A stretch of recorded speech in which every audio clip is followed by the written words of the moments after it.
morning, students. So, this video is for class 8, chapter 3rd, sound, and this is first part of this video. Now, what we will have to read today in this part.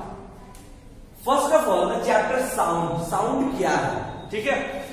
हम लोग बात किए थे energy की. Energy ability to do work. What is energy?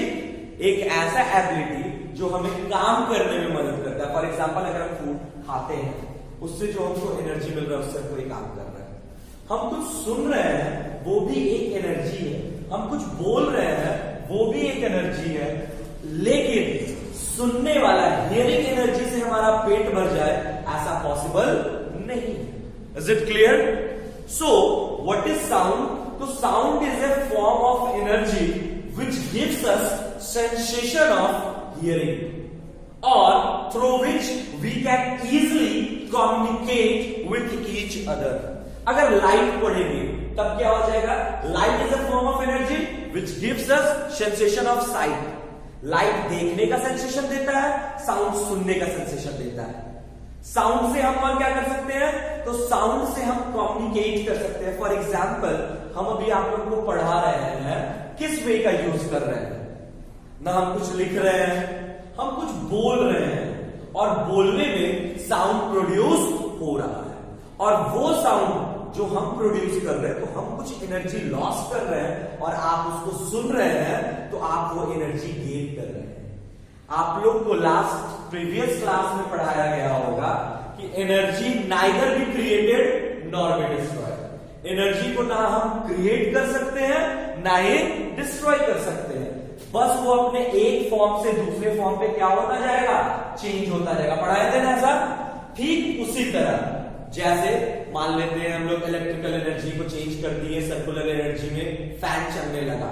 अब क्या fan से हम लोग को इलेक्ट्रिकल एनर्जी मिलेगा? नहीं, वहां से हम लोग को विंड एनर्जी मिलेगा. दैट्स द रीजन कि एनर्जी का ट्रांसफॉर्मेशन होता है.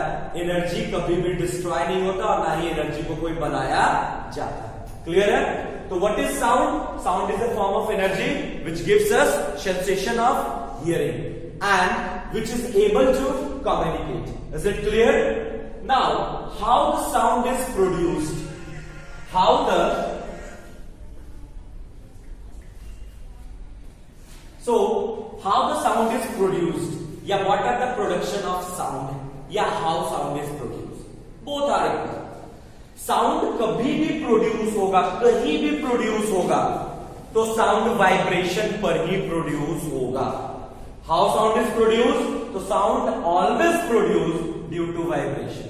किसी भी चीज में यदि आप वाइब्रेशन करते हैं तो ही साउंड प्रोड्यूस होगा. फॉर एग्जाम्पल, अगर अभी हम बोल रहे हैं तो मेरे वॉइस बॉक्स में वाइब्रेशन हो रहा है, दैट्स द रीजन कि साउंड प्रोड्यूस हो रहा है.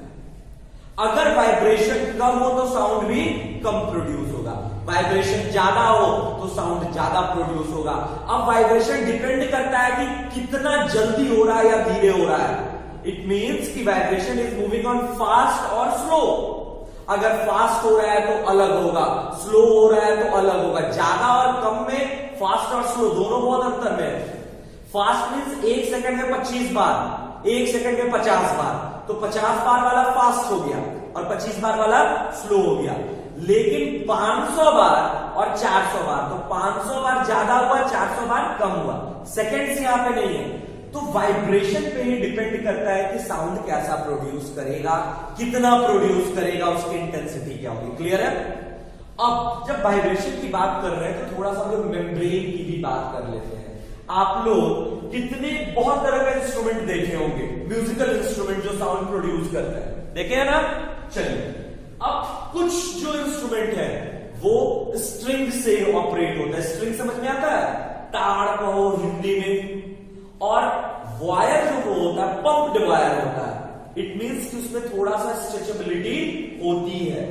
आप इसको घर पे भी एक्सपेरिमेंट कर सकते हो. सबके पास ज्योमेट्री बॉक्स है? वो स्टील वाला जो आता है, पेंसिल बॉक्स नहीं, ज्योमेट्री बॉक्स. उस पे लगा दो एक rubber, elastic rubber, not rubber band. ठीक है?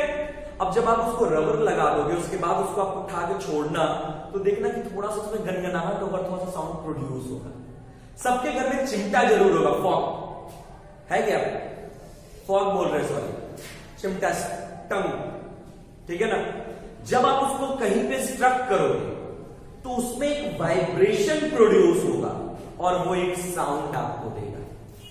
अब दूसरा एग्जाम्पल देख ले, सबसे आसान एग्जाम्पल, अगर इस हाथ को हम यहां पे पीटते हैं तो साउंड प्रोड्यूस कर रहा है ना, प्रोड्यूस कर रहा है। इट मीन्स कि हाथ हमारा एक वाइब्रेशन क्रिएट कर रहा है। क्लियर है?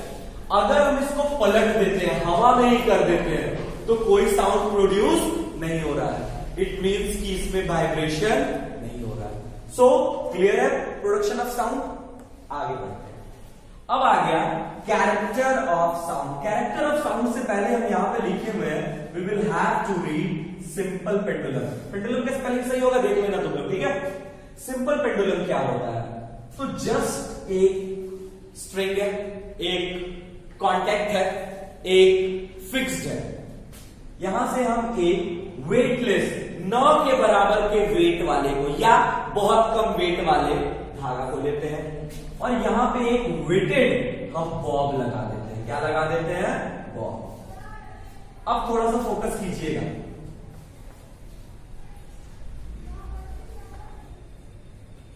जब हमारा लाइव क्लास होगा, इट मीन्स कि जब आप हमारे आमने सामने होंगे, तब हम लोग इस एक्सपेरिमेंट को देखेंगे कि ये किस तरह वर्क करेगा, कैसे करेगा, वो बाद में बात करते हैं। हम इसको यहां पे लाएं और छोड़ दें तो ये कौन सा पोजीशन हो जाएगा? Extreme position. क्लियर? अब बच्चा जितना ये मान लेते हैं O है, ये मान लेते हैं A है, तो जितना OA जाएगा उतना ही OB भी जाएगा। Is it clear?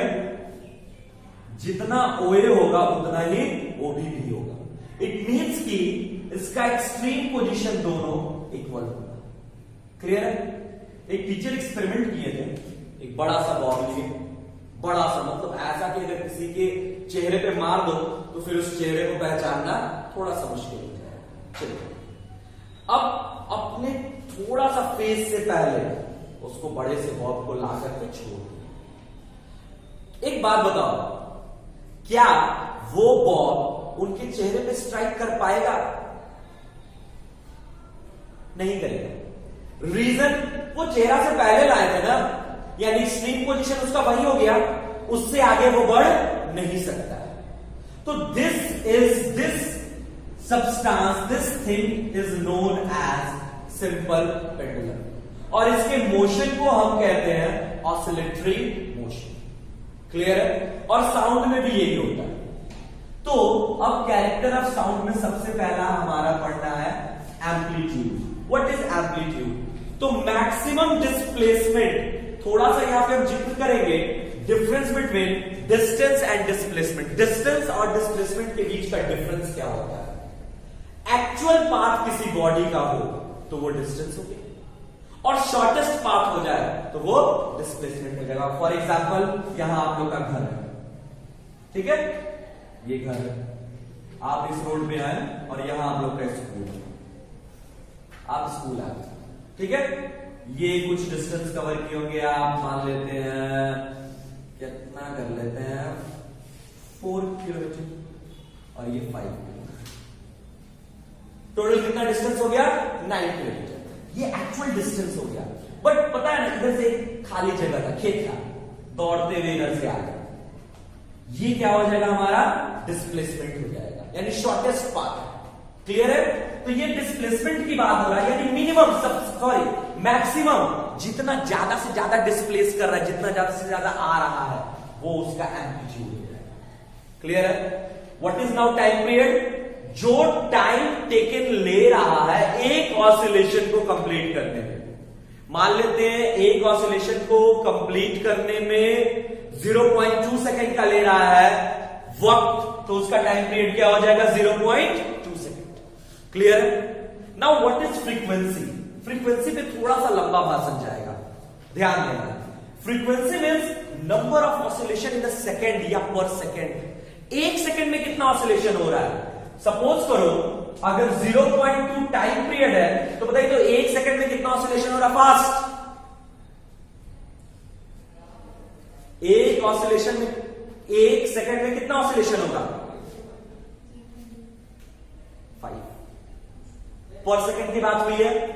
जैसे ही यहां पे 5 करेंगे तो 1 सेकेंड नहीं हो गया बेटा, यानी कितना ऑसिलेशन ले रहा है वो 5, तो उसकी फ्रीक्वेंसी क्या हो जाएगी 5। और इस फ्रीक्वेंसी का ऐसा यूनिट जो होता है उसको हम लोग कहते हैं हर्ट्ज। क्या कहते हैं हर्ट्ज। इस फ्रीक्वेंसी के ऐसा यूनिट को हम लोग कहते हैं हर्ट्ज, जिसको थोड़ा सा बाद में बात करते हैं। नेक्स्ट आ गया हमारा pitch and frequency. Pitch frequency पढ़ लिए हैं, एम्पलीट्यूड पढ़ लिए हैं, तो हम लोग अभी पिच पढ़ेंगे और लाउडनेस पढ़ेंगे। पिच क्या है, लाउडनेस क्या है, इसके लिए थोड़ा सा ना हम जेंडर पे चले जाते हैं। जेंडर मीन्स मेल और फीमेल, बॉय और गर्ल, ठीक है। अगर एक लड़का बोलता है, लड़का मीन्स बच्चा नहीं, थोड़ा सा जो बड़ा, फॉर एग्जाम्पल मी, ठीक है, तो मेरे आवाज में क्या सबसे ज्यादा मिलता है, वाइब्रेशन ज्यादा मिलता है।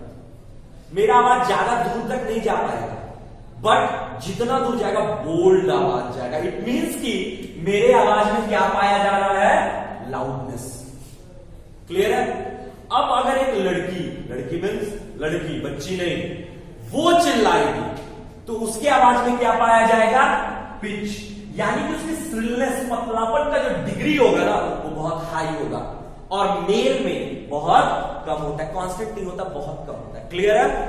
यहां तक पे कोई इश्यू है तो आप ग्रुप में जब वीडियो जाने के बाद आप उसको क्लियर कर सकते हैं लाइव क्लास में।